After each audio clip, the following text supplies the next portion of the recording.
everybody. John Hand here. And I was thinking of interesting Laserdisc to show, interesting Laserdiscia, and the one that immediately leapt to mind was this guy. Blood Feast, the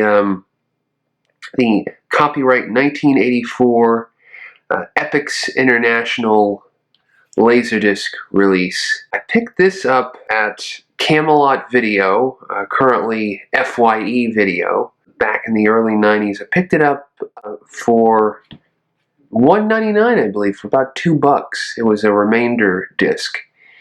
And what always kind of threw me for a loop with these discs, because you'd always get these kind of low budget VHS tapes, these tiny movies, and they'd be EP quality cassettes, be poor quality, crappy quality, and you'd think that with a low budget production like Blood Feast, the Laserdisc would be kind of similar. It'd be the same thing, it'd be kind of poor quality and just kind of cruddy video.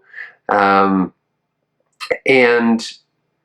the thing which knocked me out when I was watching this as a kid, I've just watched a couple scenes from this Laserdisc, is that the video on this disc is near reference quality in my view. I mean, it's still, I put it up on a 720p projector, and of course it's interlaced video, so it's not perfect, and it doesn't necessarily look as sparkling as the Something Weird Video DVD re-release and the Something Weird Video Blu-ray re-release, though people will argue with that this film should be seen 4:3. It shouldn't be cropped to widescreen.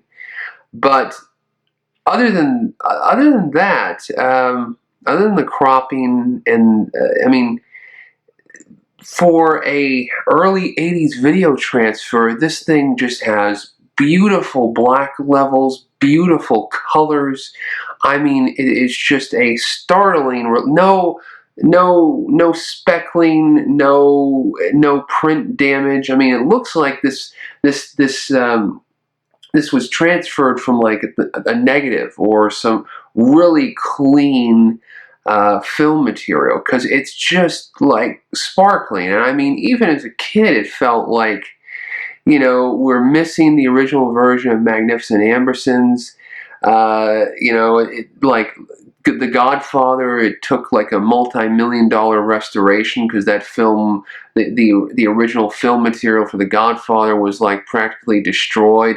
All of these great classic movies are like gone, and yet Blood Feast perseveres. Somehow the negative material, the Blood Feast, is being like preserved, like the Ark of the Covenant. It's like it just it makes you realize that there's no justice in the world, and there's no fairness, and that crappy movies like Blood Feast can live on.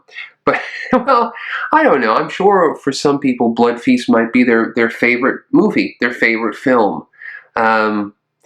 It's definitely a historic film. It's the first gore, what you call gore film, gore for gore's sake, a very threadbare plot.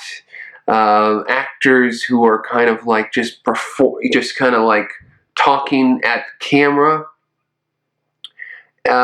Just definitely the work of some people who are into making exploitation nudie cuties, the kind of stuff that they could produce in what, 63. Really also cool cover art. The front is the flashback of that woman being sacrificed, and there's even a still of it on the back as well. And on the back, you've got Maslin, Caden, and Ford, along with Hollywood Home Theater, present an Epix International release. Note, because of the extremely graphic nature of the violence depicted in Blood Feast, we recommend that parents exercise caution before allowing minors to view. This video's extended play.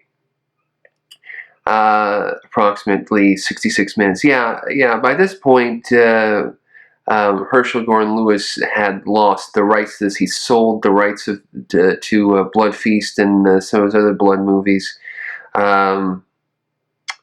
I believe in order to buy like a car dealership or to buy some kind of used car thing, it was some kind of rip-off.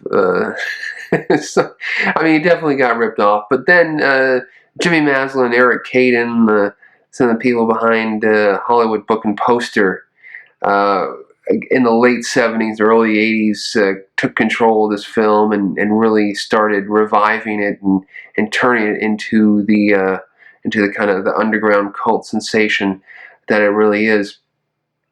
Well, the Laserdisc itself, I mean, you know, the back, as I said, the front, good cover art, the disc, the video quality, as I said, still today competitive. It's very competitive with standard definition video, DVD.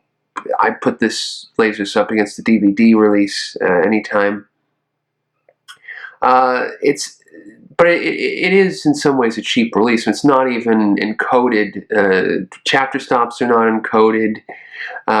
Even the time isn't encoded.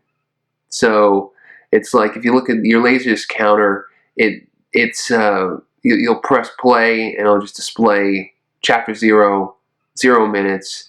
If you chapter skip, it just skips directly to the end of the side. So it's one of the few Laserdiscs I have seen that's not even coded for time. You know, it's side 1 and side 2 are CLV. That's what the extended play is referring to, and something that you really don't hear about Laserdiscs, that they really don't tell you, is that with Laserdisc, there was really the video quality was really variable, you know, and it had a lot to do with the mastering, you know.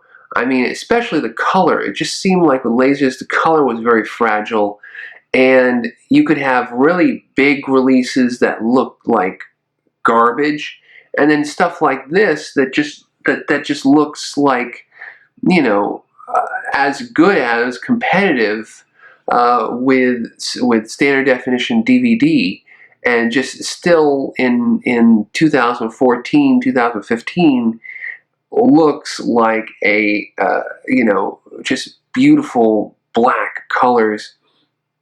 One Laserdisc that really sticks out in my mind is having like really fuzzy chroma distortion, chroma smearing, was David Cronenberg's Crash, the Criterion Laserdisc of that. I was real excited when I rented that Laserdisc back in the day, and it was just buzzing and the reds and the metallic colors at night just looked horrible. And then, you know, I into the same Laserdisc player, and it had a lot to do with your Laserdisc player as well, what kind of filters you had. Again, it's analog video, so it's all about filters and what you're viewing it on and all of it.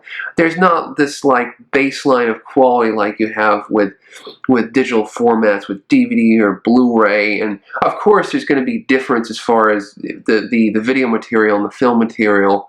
By that I mean like a Madison public domain DVD is not going to look as good as, you know, a high bitrate, you know, Sony or Criterion Blu-ray. I mean, that's obvious. But there is kind of a baseline of mastering that it just kind of, you know, if it's on DVD and Blu-ray, especially Blu-ray, you know, okay, you know, 9 times out of 10, it's going to be viewable. And I don't get that feeling with Laserdisc. Laserdisc was really inconsistent. It had a lot to do with the mastering. You could have a big budget release with really fuzzy colors, and then something like Blood Feast that just looks beautiful. Another low budget Laserdisc that sticks in my mind as being kind of having okay color. I think the video material is not as good as Blood Feast. Was Laser Blast, the Shadow Entertainment